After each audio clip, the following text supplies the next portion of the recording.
जितना बिजनेस डूबा है उस सब का कारण था।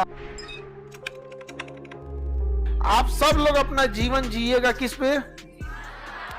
मिनिमम खर्च क्या हो जाएगा? सीमांत लागत। किसी को दिक्कत? एकदम मिनिमम क्या कहलाएगा? सीमांत लागत।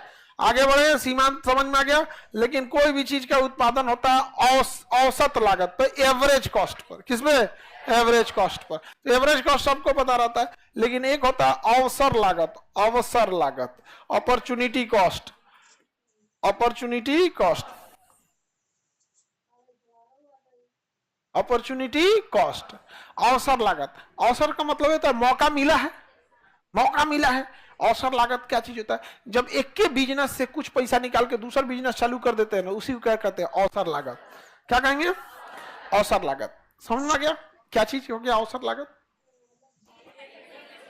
आप किसी बिजनेस में काम कर रहे हैं, उसमें कुछ ना कुछ पैसा आ रहा है, उसमें से हम कुछ पैसे निकाल सकते हैं, लेकिन ध्यान ये रखना है कि इतना ना काट ले कि वो बिजनेस से खत्म हो जाए।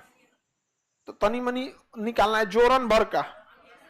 किसी बिजनेस से निकाली गई वह धनराशि जो दूसरे बिजनेस को खड़ा कर सके क्या कहलाती है? अवसर। अवसर लागत में दो चीजों का ध्यान देना होता है कि जिससे आप पैसे निकाल रहे हैं वो डूबना नहीं चाहिए, और जिसमें पैसा लगा रहे हैं वो सूखना नहीं चाहिए।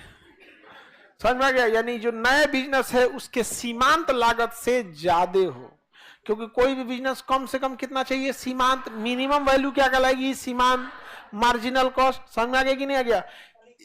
एक से पैसा निकाल के दूसरे में लगा देना। एनी प्रॉब्लम किसी को? कोई दिक्कत है?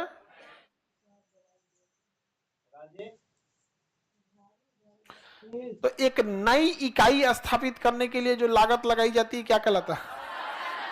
किसी चल रहे बिजनेस से निकाला गया वह धनराशि जिससे कि वह बिजनेस प्रभावित ना हो और एक नया उद्योग भी खड़ा हो जाए, उसी क्या कहेंगे? अवसर। अच्छी चीज है या नहीं है? इकोनॉमी में सबसे बेस्ट क्या है? अवसर लागत। अगर अवसर लागत पे काम कर रहे हैं तो कोई दिक्कत नहीं, दिन दूनी रात चौगुनी इसी को कहा जाता है। इधर कमाइए, धकाधक एक ब्रांच खोलिए। नहीं समझ में आ गया? अवसर लागत समझ में आ रहा है कि नहीं आ रहा है? लेकिन अवसर लागत में इतना कभी नहीं निकाला जाता है कि पुराना वाला क्या हो जाए? डूब जाए। पुराना वाला नहीं डूबना चाहिए, उसी क्या कहेंगे? अवसर लागत। कई बार देखते होंगे ना कि खाना बना ले, 4 आदमी खाती, तले एगो दोस्त चलाया, तो सब में से तनी तनी काट लिया जाता है, पता नहीं चलता है। और वो दे दिए तो खा ले इतने, वो कहेगा कि पेट नहीं भरा है, तो को 4 को सुनियो लेगा, तो बिना बतैले आया क्या है? समझ में गया? अवसर लागत में किसी को कोई दिक्कत नहीं है? लाइव वाले में किसी को कोई दिक्कत है तो बोलिए। आप लोग में समझ में आ रहा है? नई इकाई स्थापित करने के लिए न्यूनतम खर्चा, सीमांत लागत। समझ में आ गया? बाकी कुल और औसत एवरेज लागत तो आप समझते होंगे। एवरेज लागत नहीं समझते हैं जी? आप ही से किसी भी चीज से पूछेगा एवरेज कितना खर्चा आ जाएगा, नहीं बता देंगे। मोटा मोटी देहात में बोला जाता है एवरेज को। अब कुछ ऐसे लागत होते हैं जो जो फिक्स रहता है। क्या होता है? फिक्स होता है, इसलिए उसे हम स्थिर लागत कहते हैं। क्या कहेंगे? स्थिर लागत। फिक्स रहेगा तो स्थिर लागत। स्थिर लागत, स्थिर लागत को अंग्रेजी में क्या कहेंगे? Fixed cost. Fixed cost, fixed cost. जैसे किराया, किराया एक फिक्स्ड है। किराया क्या है? फिक्स्ड। जैसे इस क्लासरूम का जो रेंट है, इस क्लासरूम का जो किराया है वो फिक्स है। हम क्लास ले या क्लास न ले, चाहे एक बैच पढ़ाएंगे तो रेंट उतना ही देना होगा, और 10 बैच पढ़ाएंगे तो रेंट उतना ही देना। सुबह 7 बजे से लेकर रात 9 बजे तक क्लास में क्लासेस चलते रहता है, झाड़ू लगाने का फुर्सत नहीं मिलता इसमें।